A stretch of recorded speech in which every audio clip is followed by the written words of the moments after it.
morning, Pastor Kevin here, and this morning we continued our journey through the book of Song of Songs in our second week, where we discussed a couple of key scriptures, and I want to share those with you. The first one is in Songs chapter 2, verse 3, where the woman is speaking, the young lady is speaking, the beloved, and she says, "Like an apple tree among the trees of the forest is my beloved among the young men.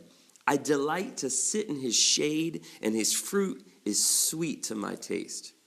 Powerful statement there. I delight to sit in his shade. One translation of that means I take great joy in being with him. I feel protected and safe. Another key scripture we visited this morning is chapter 5, verse 10, where the same woman says, "My beloved is radiant and ruddy. He's outstanding among 10,000. What a thing to say about your husband, about your betrothed. Which brought up the conversation of marriage.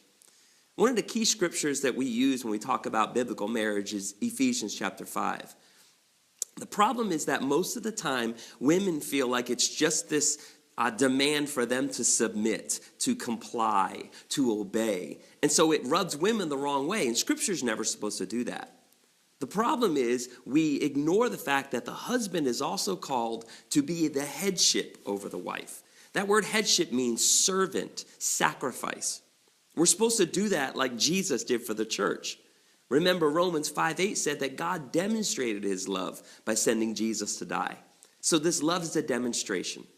So this week we discussed marriage, and that not only are women supposed to be the ones who are looking up to their husbands, but husbands need to be someone who can be looked up to.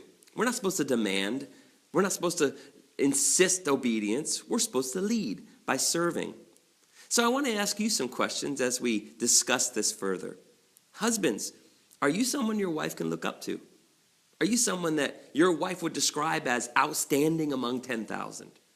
Are you someone who is serving your wife? Wives, are you allowing your husband to be this?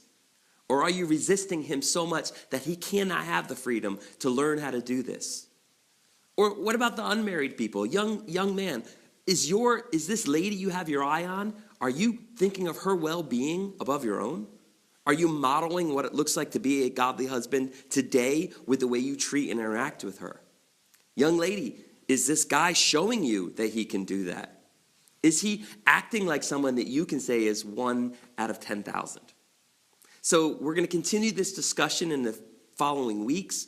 I invite you once again to listen to the full audio recording at livingwarefellowship.net. Take part in a home group, get into this discussion, and I'll see you next week.